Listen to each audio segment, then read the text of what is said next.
El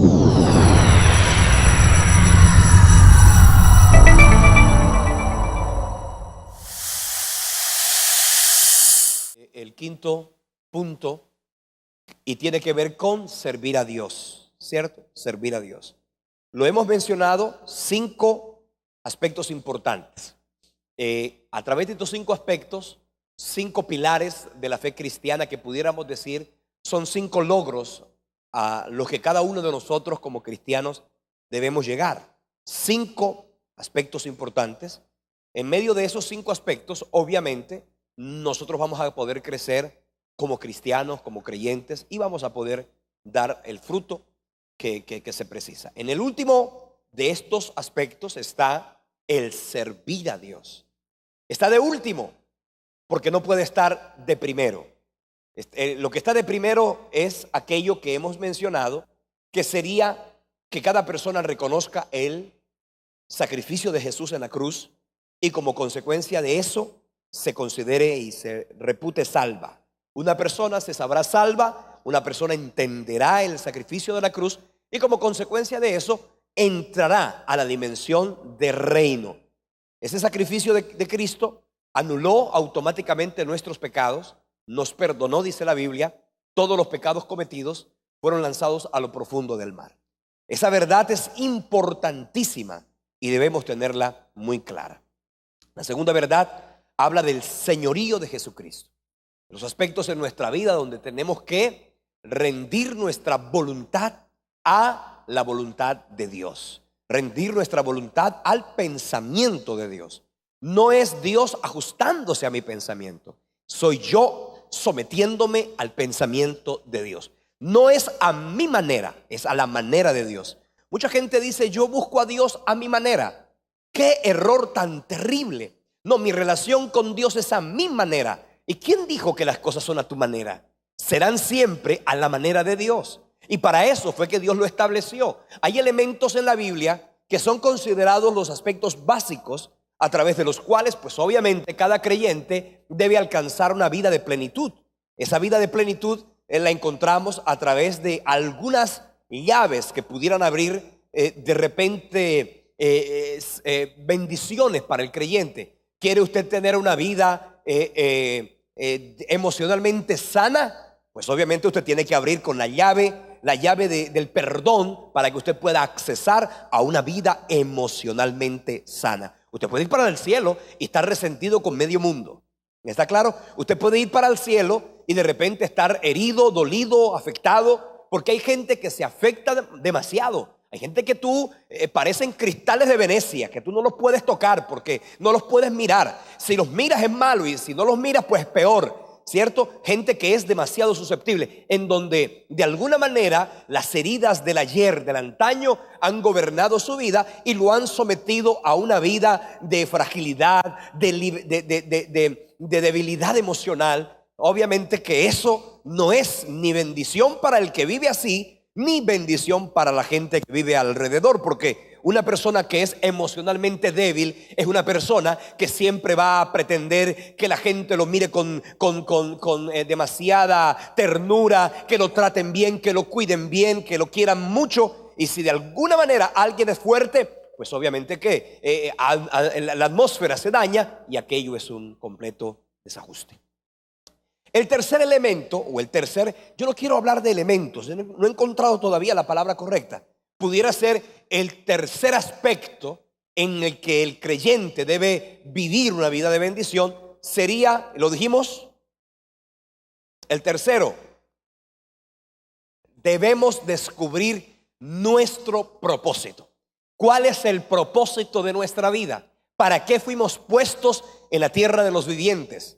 ¿Para qué? Porque sin lugar a dudas, una persona que no no descubra su propósito, será una persona que no será feliz. Y quien no es feliz, obviamente no hará feliz absolutamente a nadie. O la felicidad no depende de lo que yo tenga a mi alrededor. Si usted dice, yo quiero tener un carro para ser feliz, serás un miserable, porque cuando tengas el carro, ni siquiera el carro te hará feliz. No, que es que yo me quiero casar porque cuando yo me case seré feliz. Si no eres feliz soltero, cuando te cases tampoco serás feliz, ni harás feliz absolutamente a nadie. ¿Ok? Entonces aquí tenemos que trabajar, tenemos que descubrir pues obviamente la forma más correcta, la más adecuada, la más óptima para poder descubrir el propósito es ir al manual y es venir al Señor, porque en la presencia de Dios nosotros podemos alcanzar, conquistar, obtener el propósito de Dios para nuestra vida. Ahora, entienda una cosa, ese propósito está ligado a los dones, a los talentos, pero también ese propósito puede estar ligado al ministerio. De repente usted era un extraordinario empresario. De repente usted, en el propósito inicial de Dios para su vida, usted iba a ser un extraordinario ejecutivo. Usted iba a ser un maravilloso médico. Esa era su profesión.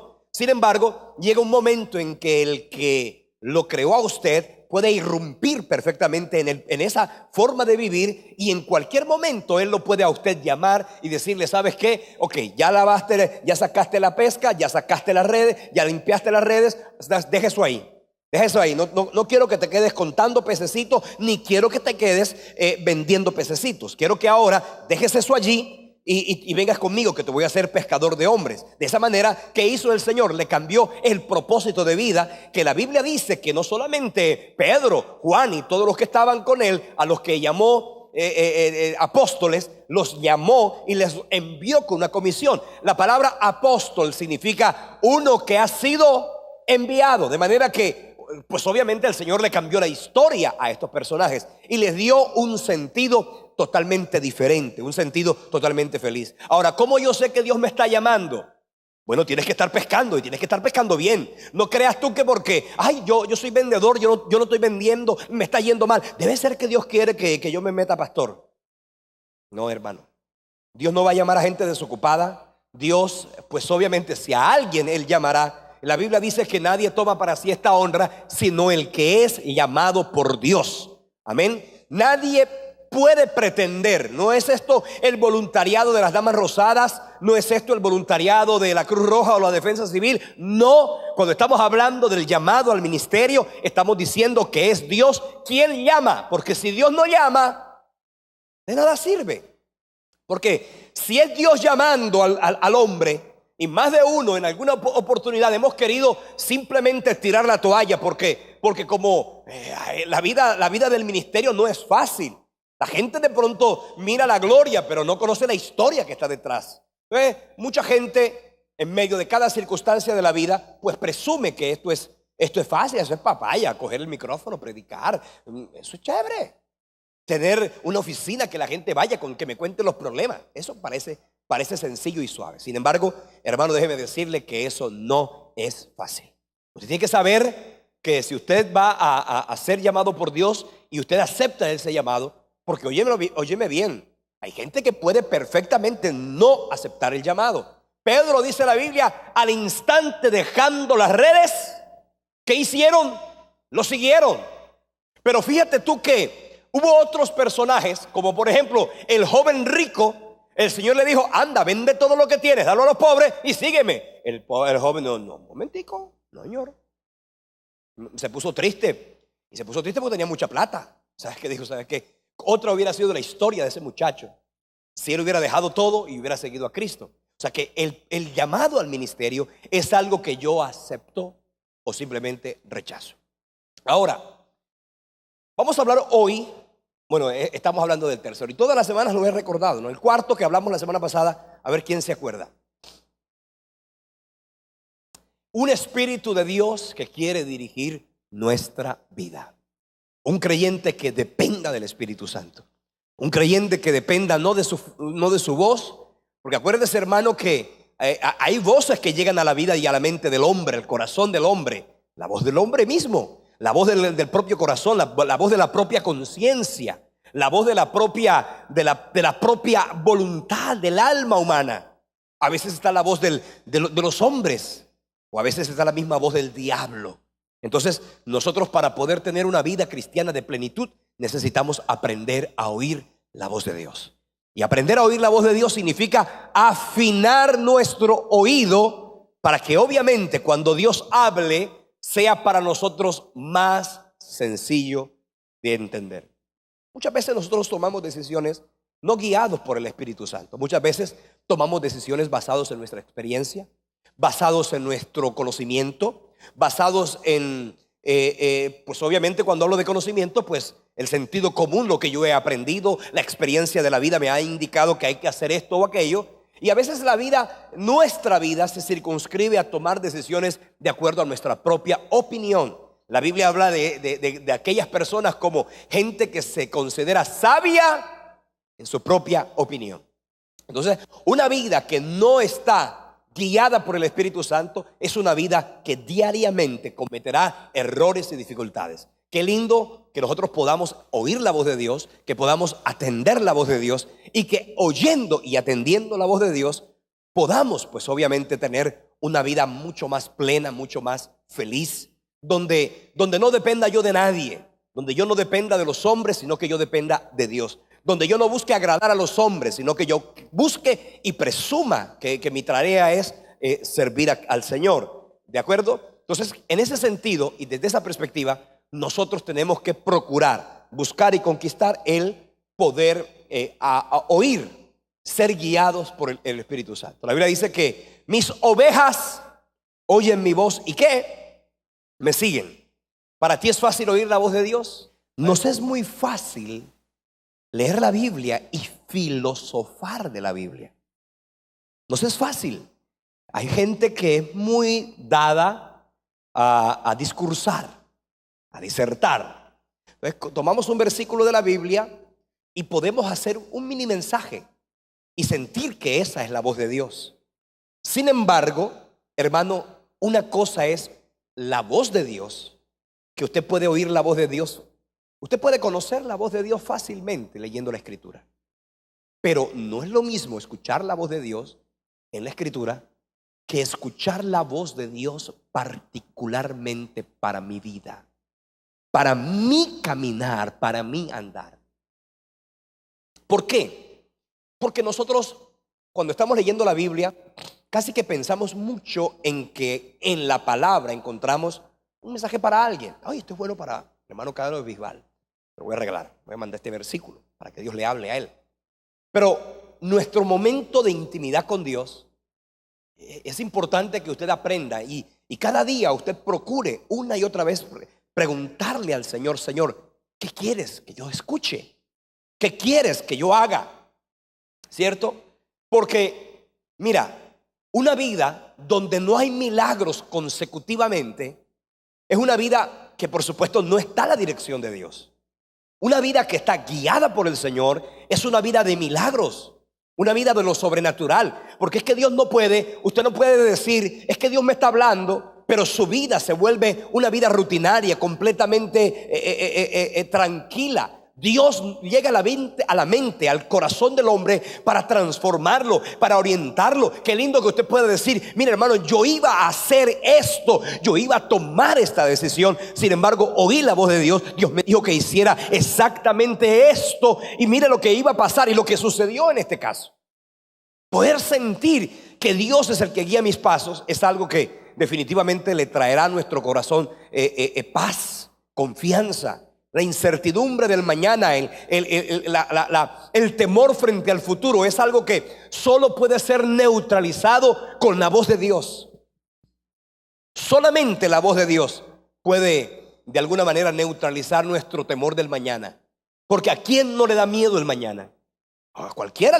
Cuando usted piensa en el mañana, cuando usted piensa que la gente se muere, cuando usted piensa que la gente la echa, cuando usted piensa que la gente se enferma, cuando usted piensa que la gente se accidenta, pues obviamente que usted eso le genera incertidumbre frente al futuro.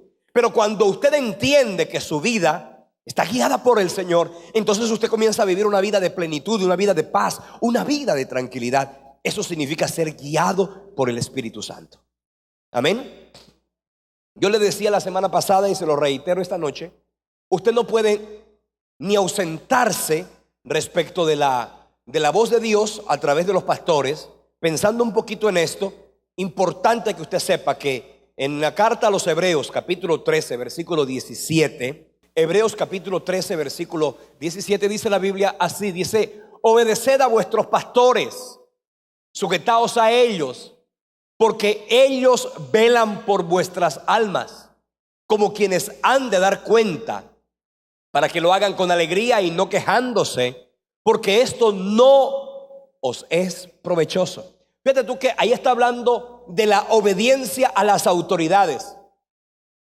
Si mal no estoy, en el segundo libro de Crónicas, capítulo 20, versículo 20, el Señor le dio una palabra a Josafat. Vamos a ver si es ese versículo. Segundo de Crónicas, ahí está, perfecto. Creed en Jehová vuestro Dios y estaréis ¿qué? Seguros. Creed a sus profetas y seréis ¿qué? Prosperados. Entonces fíjate tú, que tú necesitas en relación a las autoridades. Aquí hay dos versículos que a ti te están diciendo. Primero, que debes someterte. Y segundo, que debes buscar consejo. Y hay muchas personas que no buscan consejo. ¿Por qué? Porque son personas, no es que se volvieron maduras. Porque hay una diferencia entre el maduro, ¿cierto? Espiritualmente hablando, y aquella persona que de alguna manera se volvió autosuficiente. ¿Ok? Autosuficiente. Entonces, en ese sentido, nosotros debemos pedirle al Señor que nos ayude.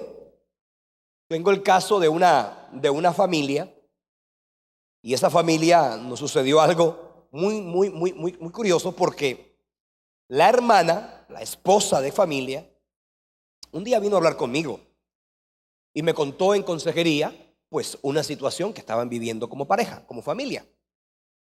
Pues obviamente yo la oí a ella y me acordé de un proverbio que dice: justo parece el primero que aboga por su causa hasta que venga su adversario y lo descubra. Entonces yo dije, yo no puedo quedarme simplemente con la observación de la hermana, vamos a llamar al hermano. Yo le pedí al hermano que viniera, que por favor viniera a mi oficina. Después que yo le pedí que viniera, me cuentan que el hermano se enojó terriblemente con la esposa, porque él no le gusta ventilar sus problemas. A él no le gusta bajo ninguna circunstancia hablar de su problema, de su situación, de su dificultad. ¿Por qué? Porque él dice, no, yo soy el sacerdote de mi casa. A mí nadie tiene que venir a decirme qué hay que hacer. Entonces, bueno, me enteré que hubo una pelotera entre el esposo y la esposa por la situación. Yo le dije al hermano fulano de tal, necesito que por favor vengas a mi oficina. Me armó que entre semana no puedo. O sea, yo lo escuchaba, yo no sabía que él estaba enojado porque yo lo había invitado a la oficina a hablar. Entonces, entre semana no puedo. Y a mediodía tampoco puedo.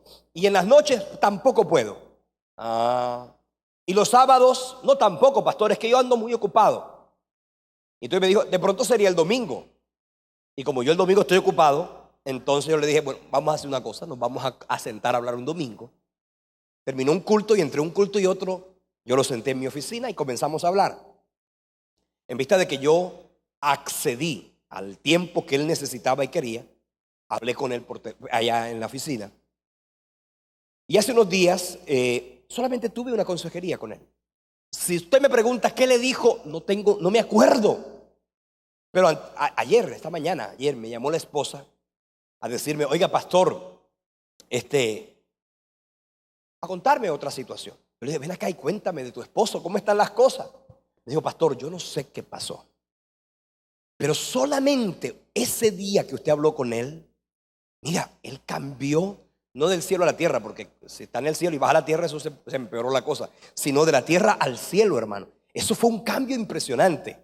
¿Por qué? Porque mira, no se trata de ir a contarle tus problemas. Es que de alguna manera se nos quedó en la mente el concepto de la iglesia tradicional, donde uno iba donde el cura a contarle el problema, a contarle la penitencia. Y entonces le decía, bueno, sí, 4 Padre Nuestro, 3 Ave Marías y váyase para la casa, chao.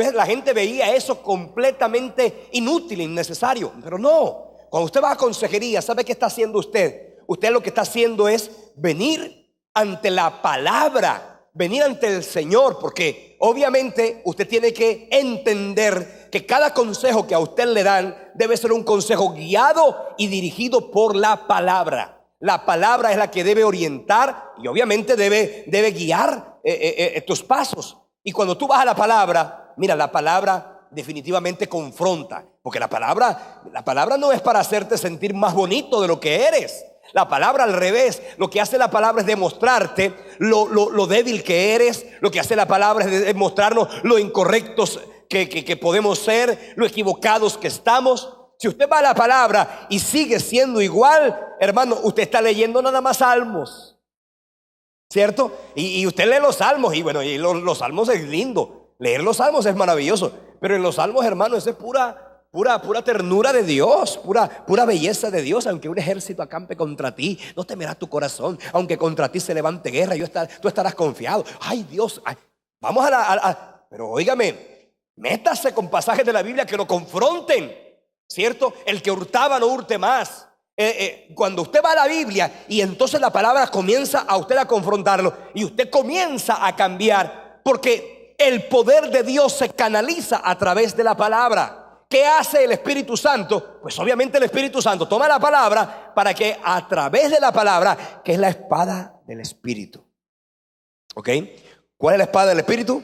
La palabra. Y en la carta a los Hebreos, capítulo 4, versículo 12, dice la Escritura que la palabra es una espada de dos filos, ¿cierto? Que penetra hasta partir el alma y el espíritu, las coyunturas y los tuétanos.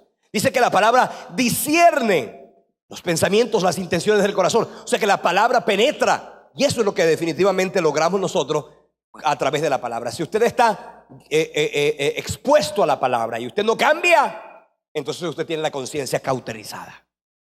Porque la conciencia a una persona que está guiada por el Espíritu Santo, ¿qué hace la palabra? Nos confronta, nos dice: estás actuando mal, no es correcto lo que haces, te equivocaste, ve, humíllate, sé obediente, no seas altivo, no seas soberbio, no seas arrogante, baja la carnalidad. Eso es lo que hace la palabra. Y cuando tienes la palabra, Dios te habla. Y entonces la segunda parte que decíamos, que hablaba del señorío. Cuando Dios te habla a través de la palabra y tú tienes el señorío de Cristo sobre tu vida, para ti va a ser fácil en algún momento de tu vida, ¿sabes qué? Decir: ¿sabes? Me equivoqué. El que cubre sus pecados no prospera, pero el que los confiesa y se aparta alcanza misericordia. Yo quiero hoy recibir restauración y alcanzar libertad y vida eterna. El quinto aspecto es muy importante y tiene que ver con nuestro servicio a Dios. Nuestro servicio a Dios. De esto nos falta mucho. Cristo dijo en Juan 15:16, ¿qué dice Juan 15:16? No me elegisteis vosotros a mí, sino que yo os elegí a vosotros y os he puesto para que vayáis y llevéis fruto, y vuestro fruto permanezca, para que todo lo que pidiereis al Padre en mi nombre, Él os lo dé. Entonces, este aspecto, que es el quinto elemento, tiene que ver con el que tú y yo podamos servir a Dios.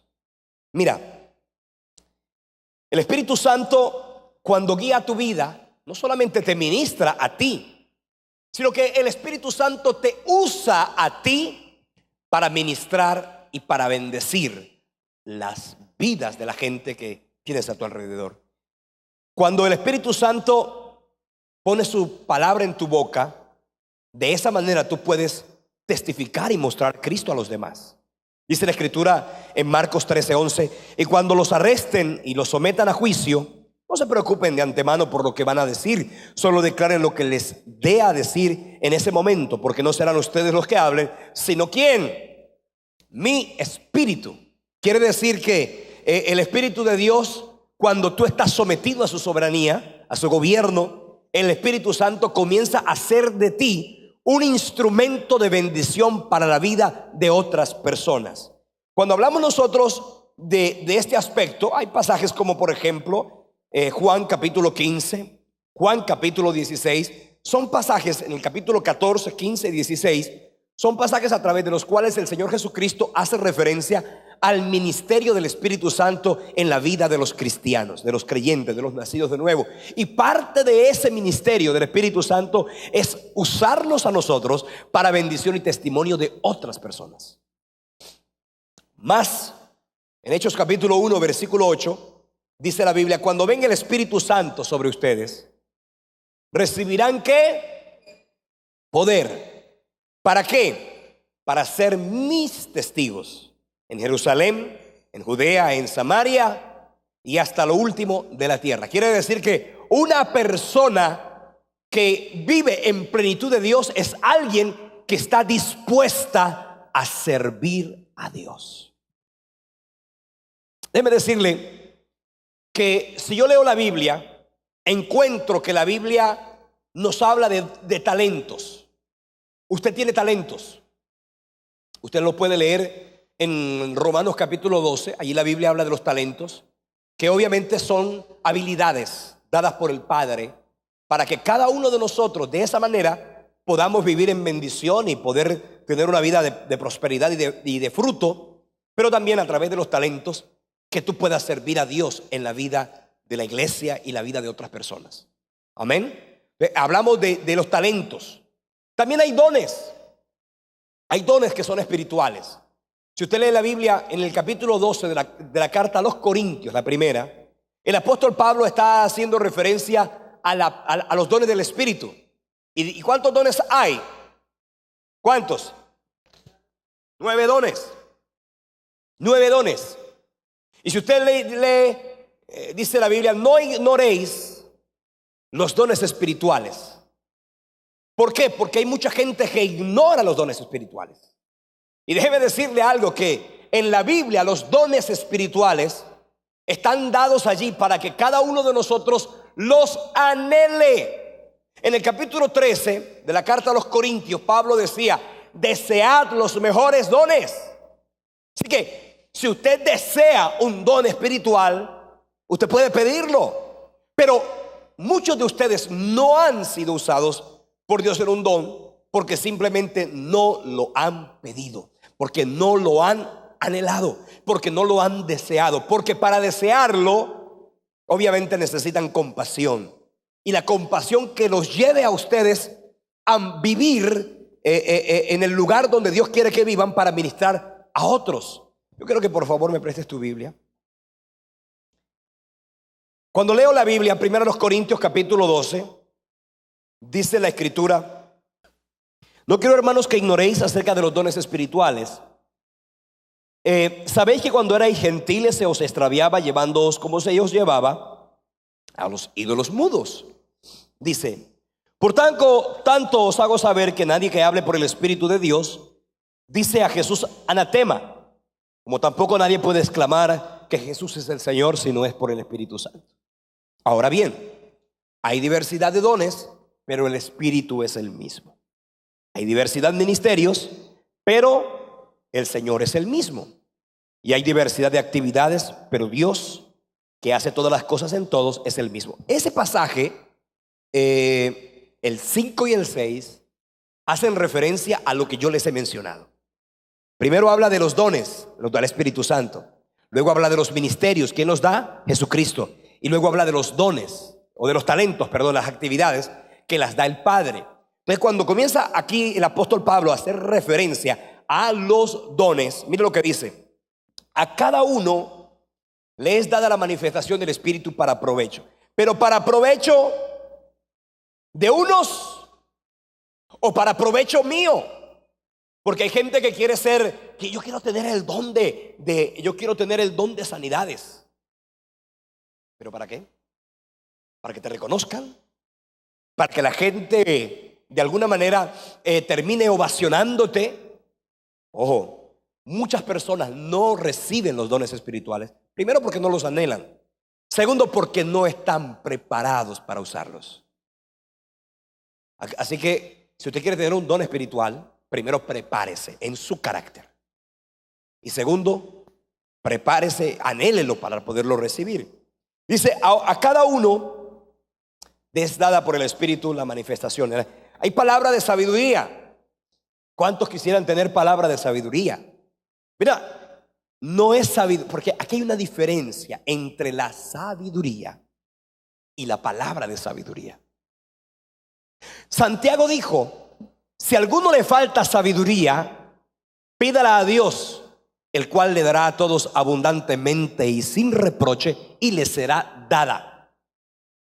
Pero aquí habla de la palabra de sabiduría. Así que en el primero que mencioné de Santiago, ahí la sabiduría es simplemente un regalo del Padre para tu necesidad personal. Señor, soy torpe, no sé qué hacer, cometo muchos errores, soy insensato, soy necio, pida sabiduría, Dios le dará. Pero aquí la palabra de sabiduría no es la misma sabiduría que usted le pide para su vida personal. Aquí la sabiduría tiene que ver con esa capacidad sobrenatural que el Espíritu Santo le da a unos en particular, para que estos a su vez sean instrumentos de Dios para guiar la vida de otros. Porque mira, tienes que entender, hay momentos donde Dios a ti te quiere usar, pero para eso tienes que tener, por ejemplo, si tú vas a ser una persona que quieras ayudar a otros, tienes que pedirle a Dios que te dé palabra de sabiduría. ¿Para qué? Para que no sea tu pensamiento, para que no sea tu opinión. Porque fácilmente a usted en medio de una consejería, por ejemplo, en medio de que alguien vino a pedirte, oye, ven acá, quiero que me des un consejo, se te puede filtrar tu corazón humano, tu pensamiento terrenal, parcializado, sesgado. ¿Acaso los seres humanos no somos dados a eso? A opinar de acuerdo a nuestro pensamiento.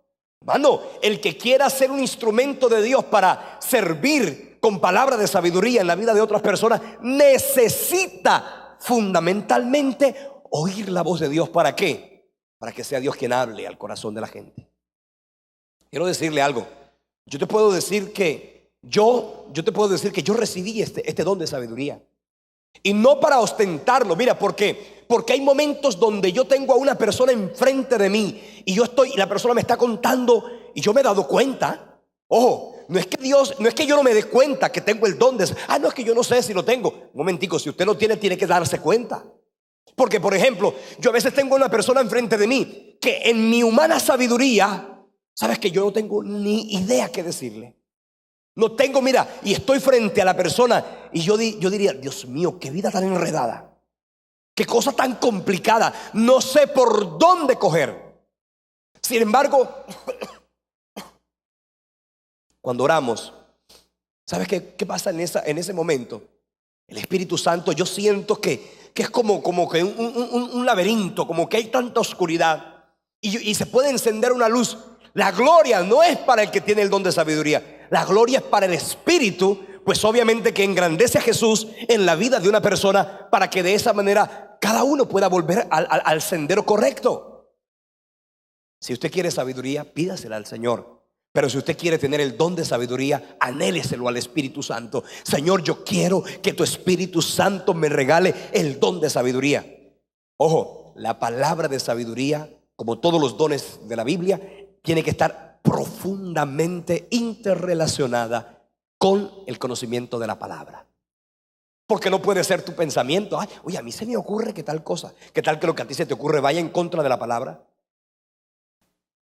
La sabiduría, porque ojo, hay sabidurías humanas. Pensamiento. ¿Acaso sabiduría no es hacer una frase bonita que suene profunda? Eso no es sabiduría. Eso puede ser de pronto imaginación literaria. Hay gente que ahora con el Twitter, hay gente que se cree sabia porque escribe una frase. Uy, qué frase tan bonita. Eso no es sabiduría. Eso puede ser perspicacia literaria. Eso puede ser de pronto creatividad. Eso no es sabiduría. Sabiduría es tomar la palabra de Dios y poderla aplicar a una vida particular en un momento de necesidad específico. ¿Cuántos quieren en la palabra de sabiduría? Ahora, todo el mundo dice amén. Si usted no la quiere, ahora si usted no sabe oírla a la gente, ¿para qué quiere la palabra de sabiduría? Si usted cuando la gente le está hablando, usted le da un aburrimiento, bosteza, no pida eso, que eso no es para usted.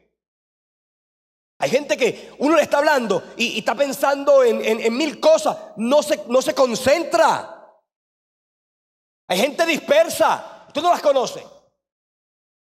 Estás hablando, le están pendientes del celular. Yo te quiero palabra de sabiduría. Sí. ¿Cómo? Eso no es palabra de sabiduría. ¿Sabe qué? ¿Quién quiere palabra de sabiduría? Amén. Para eso tienes que tener un don, un talento. el poder oír, el saber escuchar. Porque si usted no sabe escuchar, ¿qué palabra de sabiduría va a dar? ¿O va a tener? Palabra de sabiduría. Palabra de conocimiento. Y bueno, no voy a hablar de todos los dones, porque en el manual de discipulado creo que eso está escrito, ¿cierto que sí? Está claro. Usted puede leerlo, le explicamos bien.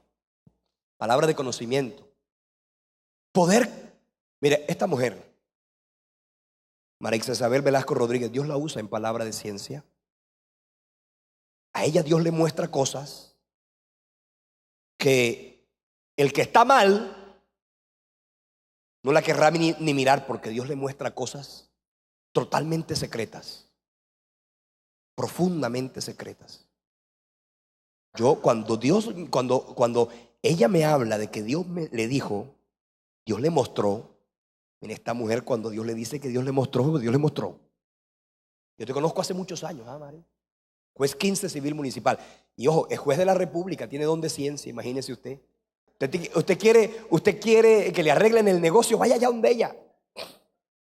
No, mentiras, ella no puede ahí, eso son dos cosas diferentes. Un don especial. Dios le muestra cosas ocultas, secretas, que nadie sabe. Ahora, por ejemplo, le voy a contar una cosa.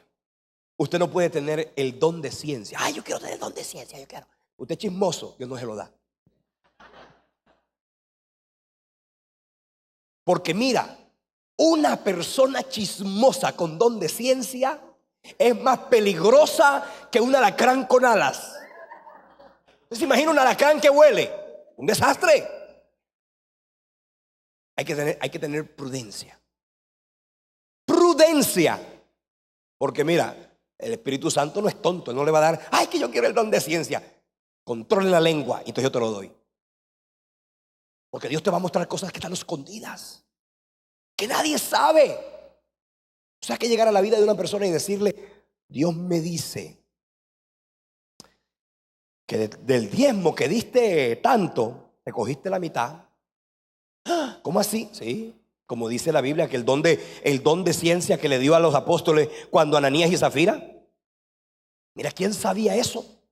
El apóstol Pedro le dice, ven acá muchacha. Creo que fue la señora Zafira la que anduvo en el ven acá, vamos a guardar aquí. Llegó un momento en que los apóstoles le dicen, ven acá, le hace Hechos capítulo 5. Ahí está a viva voz, de manera literal y directa, el don de ciencia. ¿Qué fue lo que pasó en ese pasaje? Porque ellos le dijeron al Espíritu Santo, ¿sabes qué? Ahí está la plata completa. Pero ¿sabes qué? El apóstol dijo, no, ustedes se cogieron parte de lo que le correspondía a Dios. Ahora hoy la gente no cae muerta, pero hay gente que cae muerta en la economía, que se le murió el negocio, que se le murió el contrato, que se le murió el convenio. Ay, ¿por qué se murió el contrato, el convenio, el negocio, la cosa? Porque te robaste la plata que es de Dios. Entonces, y no es porque Dios la mató, es porque el devorador vino y ¡ñau! Cogió lo que no era suyo. Entonces, ahí está, palabra de ciencia. Ahora, la palabra de ciencia no opera como que yo venga, hermana Marixa, hágame un favor, dígame. Porque eso es la palabra del brujo. Que yo voy y le busco al brujo y el brujo que me diga.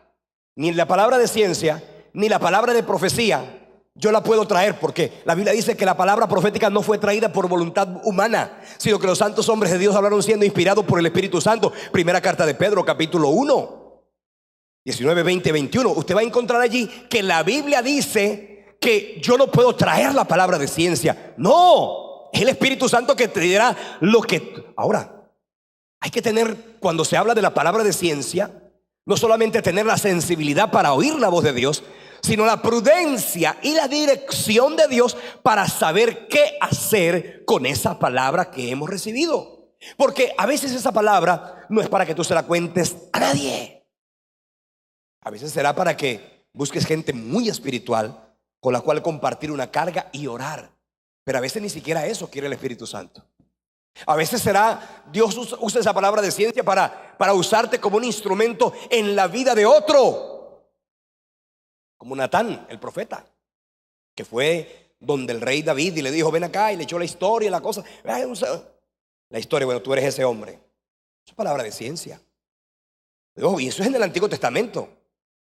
¿Por qué en el Antiguo Testamento solamente unos cuantos podían recibir esa influencia sobrenatural del Espíritu? Hoy día más personas podemos recibirla. ¿Por qué? Porque hoy estamos en la plenitud del tiempo del Espíritu Santo. Palabra de sabiduría, palabra de ciencia. Fe. ¿Qué es fe?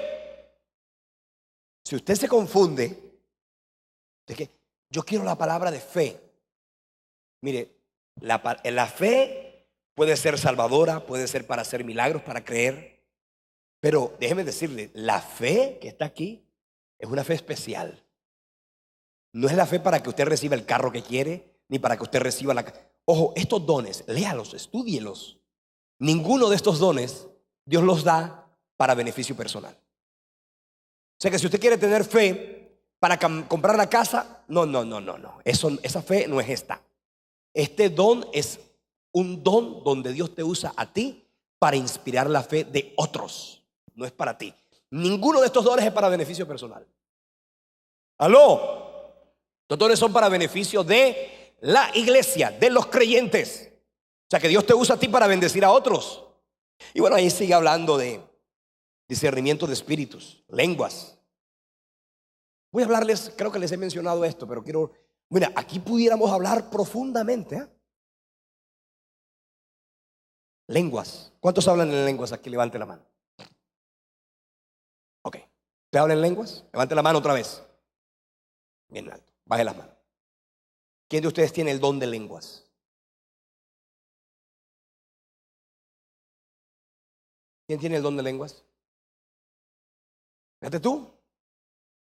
Usted no levantó la mano porque tenga clara la diferencia entre hablar en lenguas y el don de lenguas, sino que usted supuso que si el pastor está preguntando que quién tiene lenguas, yo levanto la mano, y quién tiene el don de lenguas y hace otra pregunta, usted presume y dice, debe ser que no son lo mismo. Por eso no levanto la mano. No es lo mismo. Sencillo, se lo voy a explicar muy fácilmente. Y el tiempo se fue y el Junior va a ganar.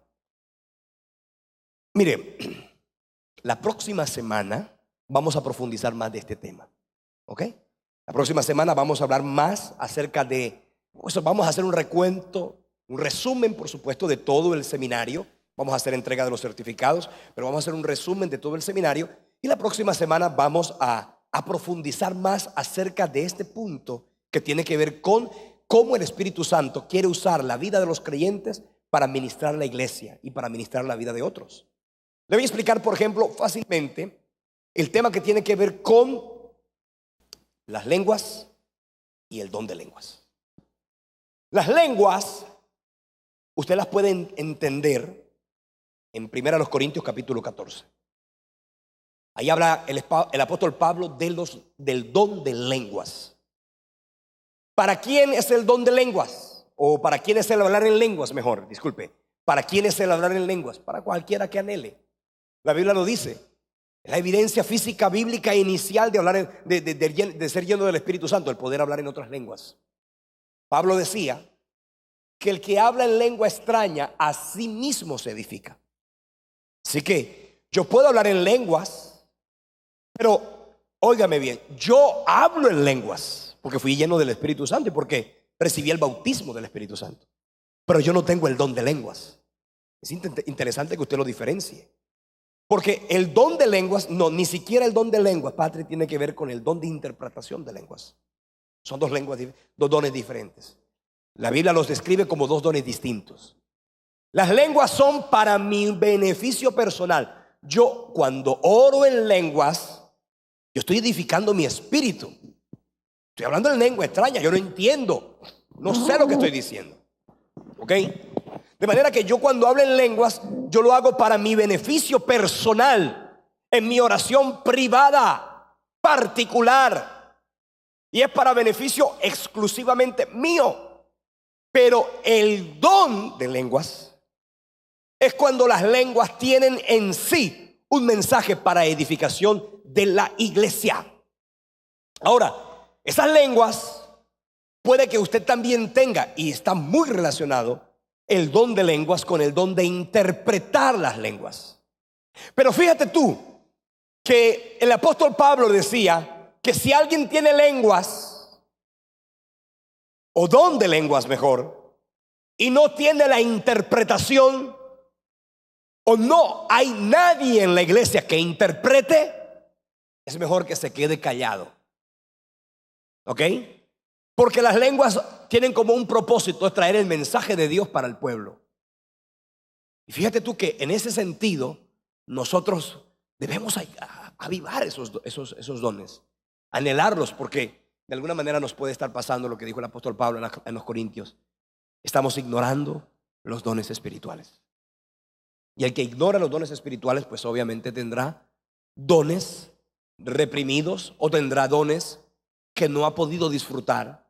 Y eso es importante que usted lo sepa. Cuando se tiene el don de lenguas, tiene que tener claro que ellas están relacionadas con un mensaje particular para una persona o una congregación o alguien en particular. ¿Ok? El que tiene don de lenguas, voy a hablar del don de interpretación de lenguas. Las lenguas se pueden interpretar. Hay gente que interpreta las lenguas porque el Espíritu Santo le da esa capacidad. Esa capacidad de interpretar las lenguas no es una capacidad autómata, donde una persona comienza a hablar. Mire, una característica de alguien que tiene el don de cualquiera de los dones es que sabe y es consciente que tiene el don. Una persona no puede decir, yo tengo el don, yo no sé. Una persona que tiene el don sabe que lo tiene.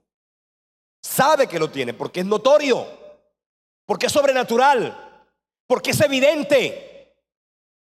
Ah, no, que comencé a hablar y no sé qué estoy hablando o no sé qué estoy diciendo. Eso no es don de lenguas.